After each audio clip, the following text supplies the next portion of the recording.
Hey friend, welcome. I'm so excited to have you here listening to another episode of the Pattern Design Circle podcast. Here we talk all about the ins and outs of designing knit and crochet patterns and running a business that makes it all possible. I'm Jessica, your host, knitting pattern designer, design mentor, and the friend in your ear. Can't wait to dive right in.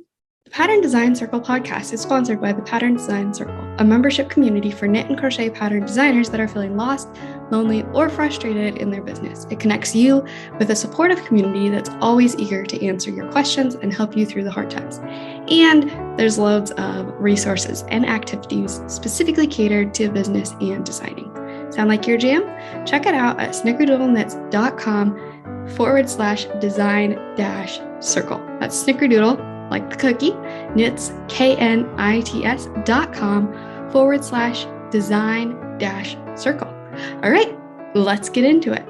Hello and welcome back to the Pattern Design Circle podcast. I'm so excited to be here chatting with you once again. It has been a little while since I have recorded. You may or may not have noticed I did get a little bit behind in my episodes. I usually pre-record and then have them up to you, on a weekly basis. And while in the last few episodes, sometime I talked about how I was really drained and unenergetic this summer. I have my energy back. That is super exciting. But I have been busy. I haven't been so busy online, like on social media and stuff. I've kind of been taking a step back from that, but I've been super busy behind the scenes. And so just things are busy and I haven't recorded. So I truly am so excited to be chatting with you again today. For those that are watching the video version on YouTube, no, I don't wear prescription glasses. These are blue light glasses. I think I've been dealing with a lot of eye strain.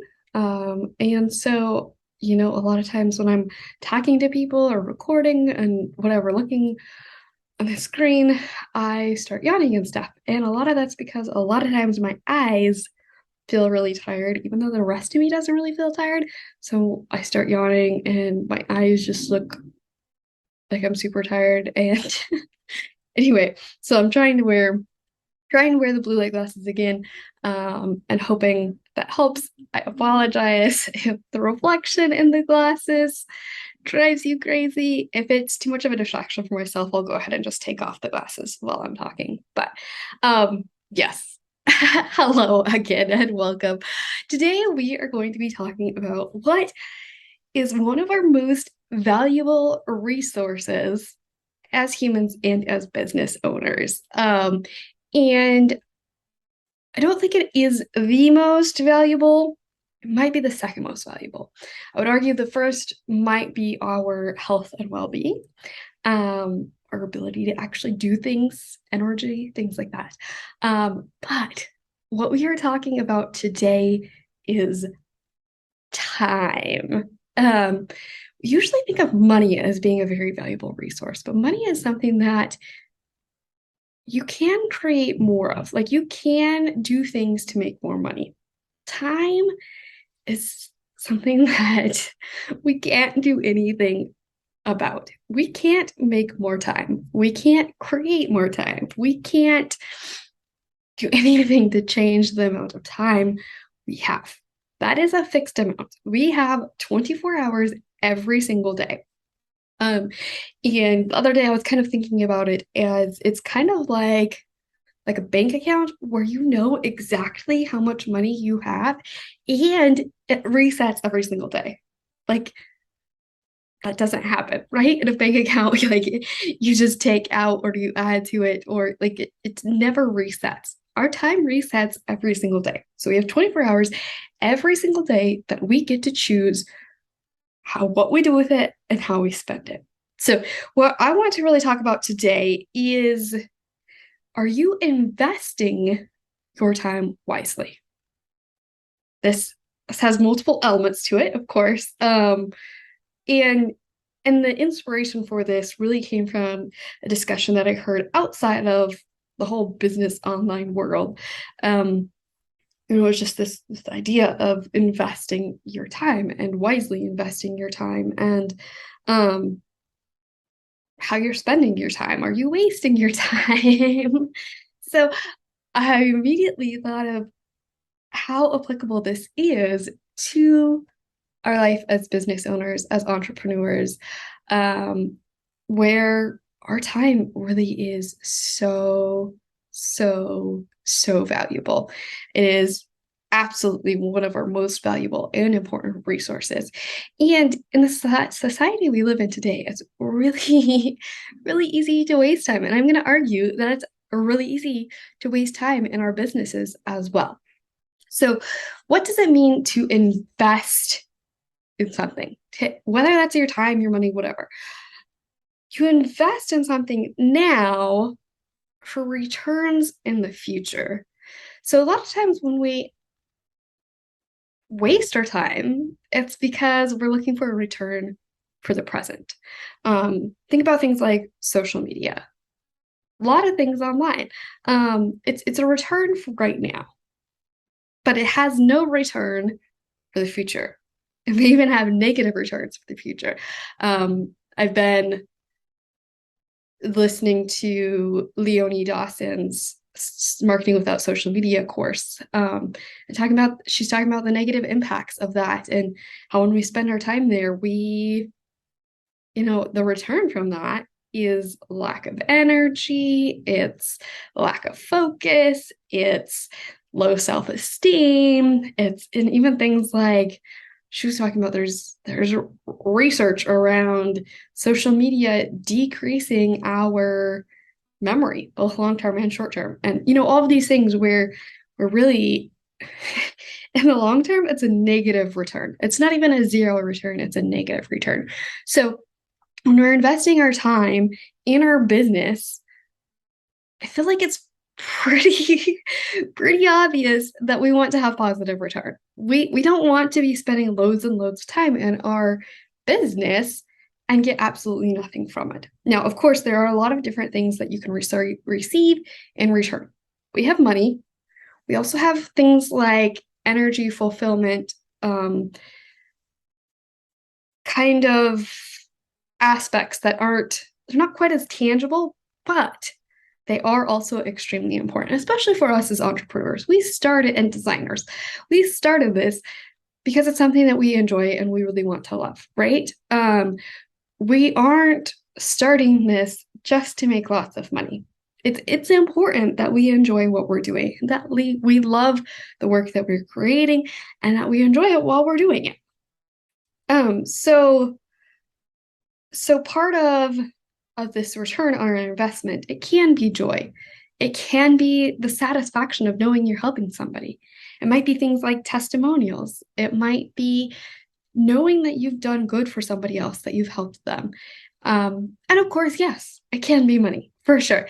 And in terms of designing, it could be things like having a pattern that other people get to create, that get to make, things like that. So when we're talking about investing our time wisely, what does it mean to be wise with our time? It's really choosing the best investments for our time. It's choosing what investments have the highest ROI, or return on investment. And so it's really ironic to me that I'm recording this right after listening to some of those modules that Leonie has on marketing without social media, because this actually is a lot of what she was talking about, and I didn't even connect those dots when I planned to record this after that. So anyway, when we talk about a return on investment, think about all of the different things that are in your business. How many things are you working on? If you're like me, you might be a little bit ashamed of the answer. Dozens, hundreds, thousands, whatever the number is, of tasks that you work on weekly, monthly, quarterly, yearly, for your business. Now, how many of those things are actually giving you a return? How many of those things are a negative return? How many of those things are a zero return? And how many of those things are a positive return?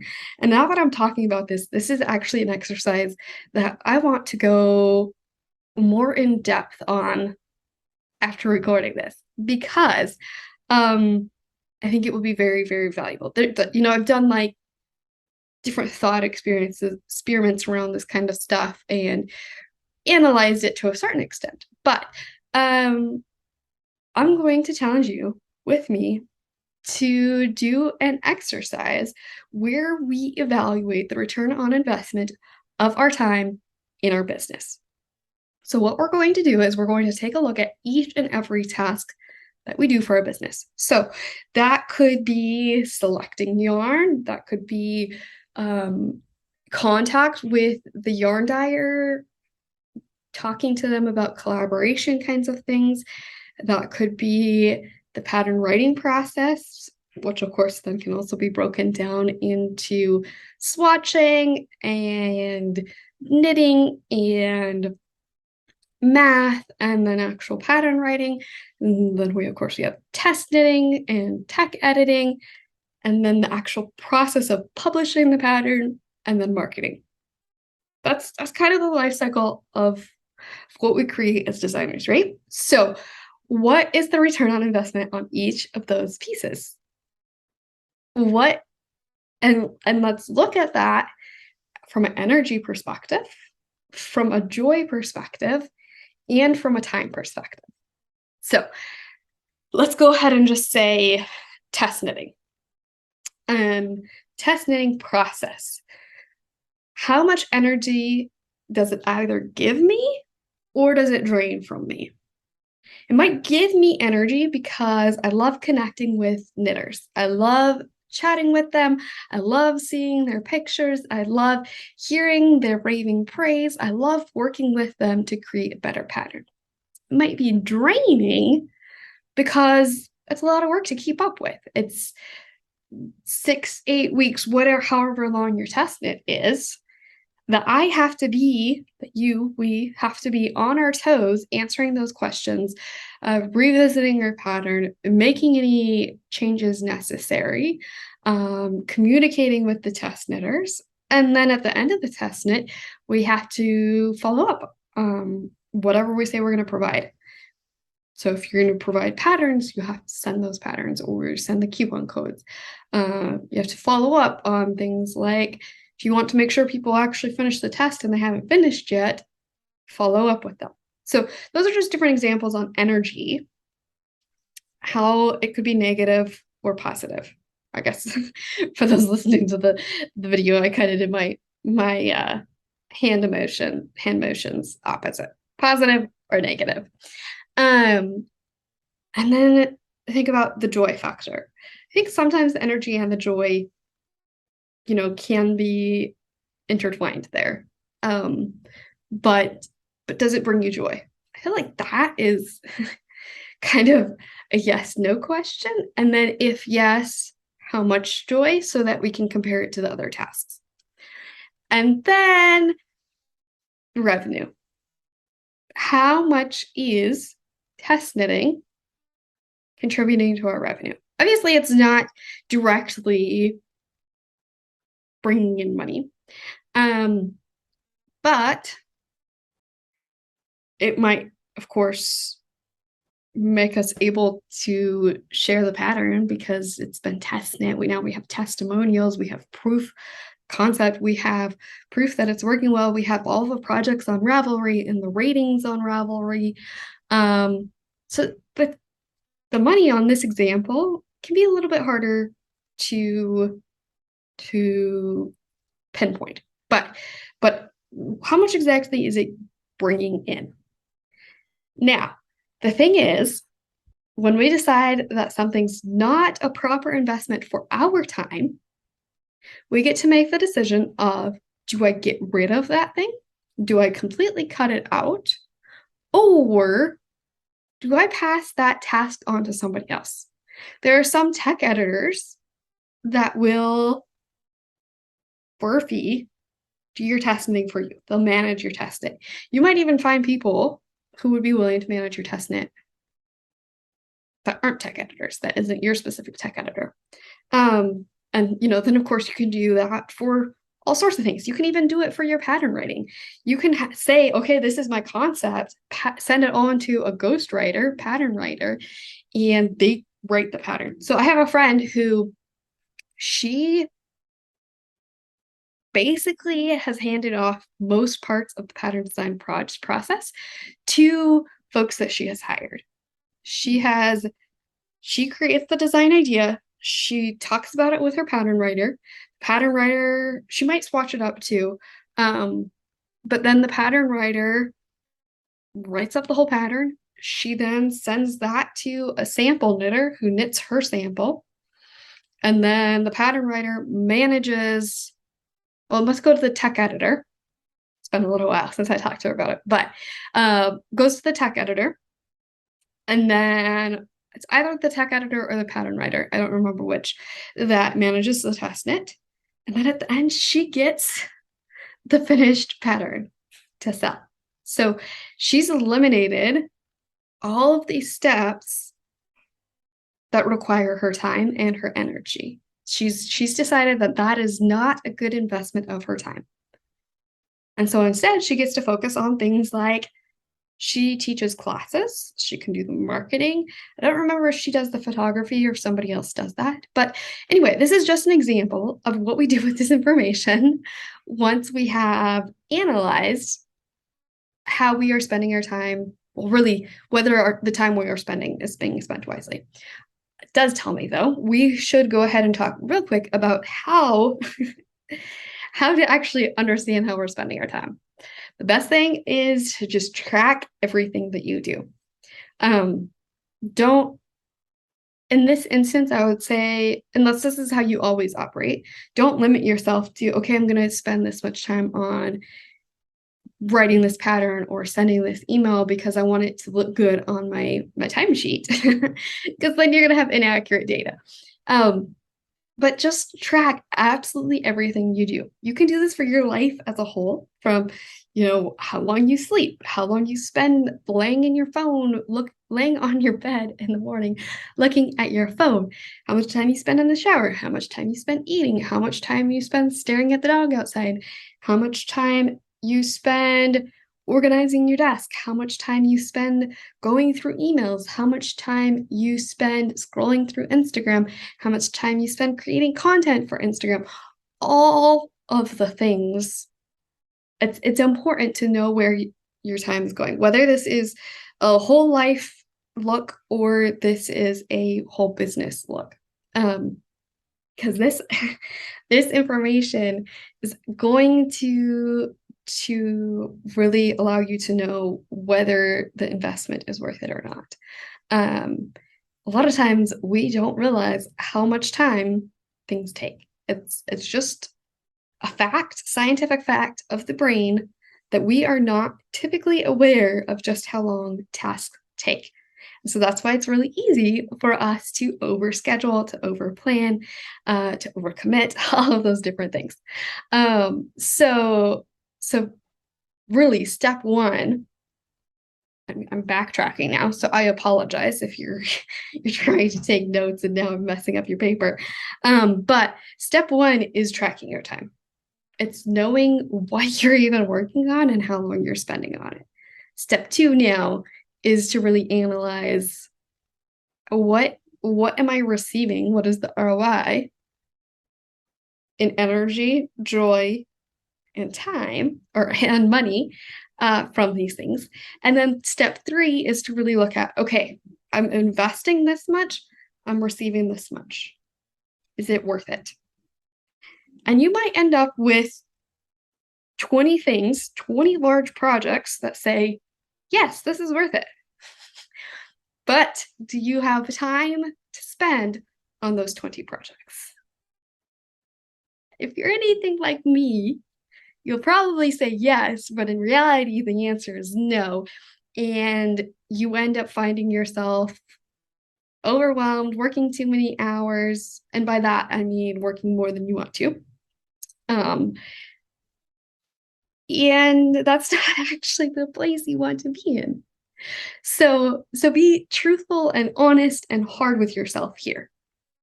Sometimes we have to be easy on ourselves and give ourselves grace. This is one of those places where it's important to be hard on ourselves because it will make everything easier down the line as you're actually implementing. So then I'm going to encourage you with those, let's say 20 tasks that you have that you're like, oh yes, this is definitely worth it. Compare all of those tests in energy, in joy, and in time. If you were to work on all 20 of these tasks, how are you going to feel? Are you going to feel depleted? Are you going to feel overwhelmed? Are you going to face burnout? Or are you going to feel overjoyed and excited and just energetic and fulfilled? And then what does that look like on a time scale? How much time is it going to require? Because it can be easy to say, okay, I'm going to get all 20 of these things done by the end of the month.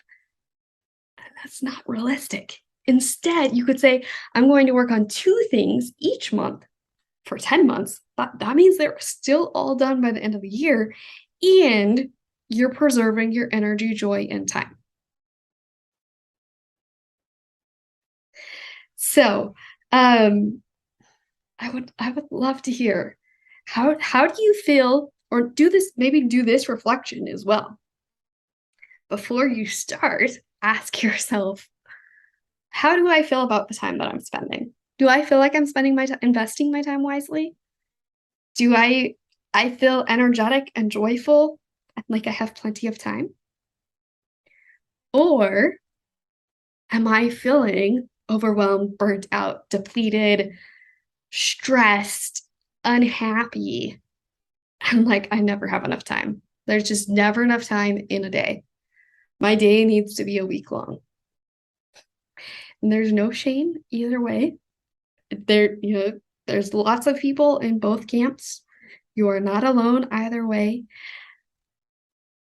But take that information if you feel like, either way, I say do that reflection, go through the 3 steps, and then at the end, do a reflection again based on how you now plan to invest your time instead. How do you think your energy and your joy and your money is going to be afterwards? Do you think you're going to feel more energetic and fulfilled? You think you're going to be happier? Are you going to have more time to spend with your family? Or your hiking or your whatever it is you really want to do that you never have time for, your hobbies, your personal knitting, all of those different kinds of things. And I know here it can be easy to be like, well, if I cut back my 20 things down to 2 things, I'm not going to make enough money, right? Be like, how in the world am I going to make enough money if I do less? And I have proven, I have heard from extremely wealthy experts that actually, when we focus, we make it easier for people to purchase from us. We also make higher quality product, higher quality marketing. Marketing speaks more directly. We're not confusing our client. It actually makes it easier to make more money when we focus, when we really invest our time on those things that have the highest ROI. So maybe this is something like comparing whether you want to spend your time on your email list or on Instagram. How much time are you putting into your email list? How much time are you putting into Instagram? How much are you getting out of your email list in energy, joy, and time and money? And how much are you getting out of Instagram in energy, joy, and money? And a lot of times, actually, folks make more money out of their email list and spend more time on Instagram. So Instagram has a much lower ROI. They're investing more time in Instagram, and email list has the higher ROI. So does it make sense to keep dumping more and more and more time into the thing that is not succeeding, that has a lower ROI? Or does it make sense to amplify the email list, to get more people on your email list, to nurture your email list? Or maybe you've done everything you absolutely want to with your email list, but maybe there's something else you want to work on instead of social media that has a higher ROI. I hope this is making sense because time is one of the most valuable resources we have as human beings. It's something that we can't work or change. We can't slow it down. We can't add more time. We have 24 hours today.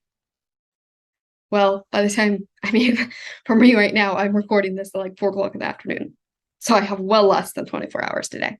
You probably also aren't listening to this at midnight, so you probably have less than 24 hours today. But tomorrow, we have 24 hours. We get to choose exactly how we spend every single second of that day. Yes, granted, I understand.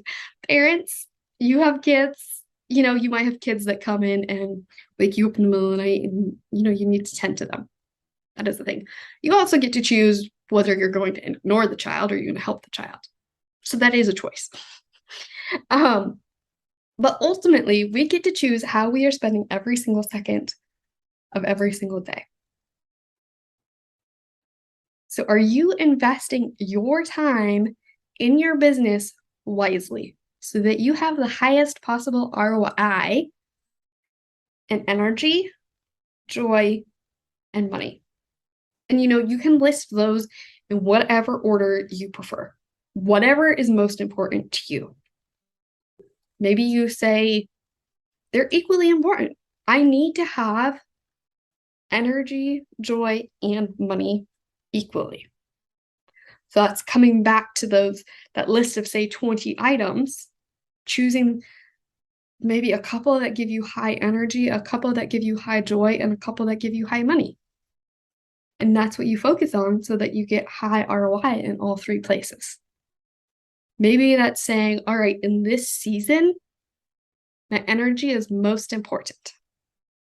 So I want to work on the one thing that is going to help my energy.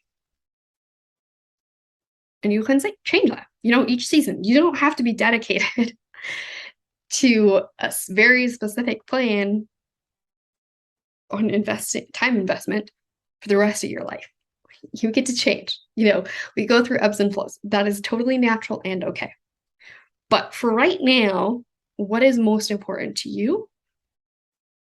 How do you want to spend your time? And what kind of investment do you want on your time?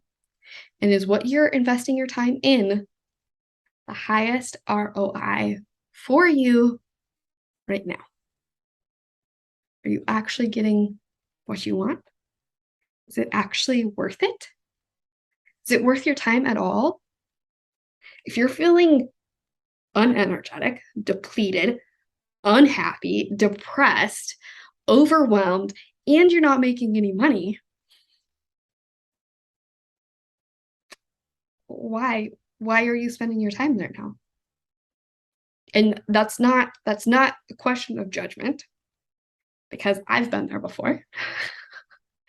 Like I get it, but we also have to analyze, all right, what do I need to change so that things change?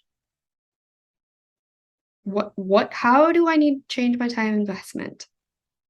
And, monetary investments, things like that as well, so that my ROI changes, so that I'm actually receiving back what I need for me. All right. I hope this really helps you feel empowered in choosing how to invest your time. I hope it really helps you to take a look, no matter how difficult it might seem, at how you're investing your time and comparing what is important to me and what should I focus on in this season. It might be completely different than what you hear half of the marketing people online telling you to do. It might be completely different than what you see, quote unquote, all of the other designers are doing. That is okay. Your business needs to fit your needs. Your business needs to fill your cup. Your business needs to give you returns on your time investment so that it's actually worth it for you. Because time is one of our most valuable resources. If you spend your time on things that are depleting your energy, your joy, and your money, you're not going to get that time back. And I say this all with love. It's a message to myself as well. So I hope you feel empowered to look at your time, to look at how you're spending your time, how you're investing your time, to look at it as an investment. Even as you make decisions throughout the day, somebody asked you to do something. Is this how I actually want to spend this time? Looking back, is it going to be a return on my investment? That pause for those listening on the podcast, on the audio version is just a silence for you to really consider. What is worth your time and what is not? What is an investment for you in the future and today? What is going to increase your energy, joy, and money? And of course, like in this is things like spending time on the things you love, whether that's things outdoors, things with your pets, things with your children, things with your partner. Those are all time investments as well. They most likely aren't filling up the money part, but the energy and the joy is also extremely important. So I hope you feel empowered. I hope this really is valuable to you and that you actually put it into action. I would love to hear from you if you found this helpful. If you're making change, taking action on these steps to change how you're investing your time to increase your ROI.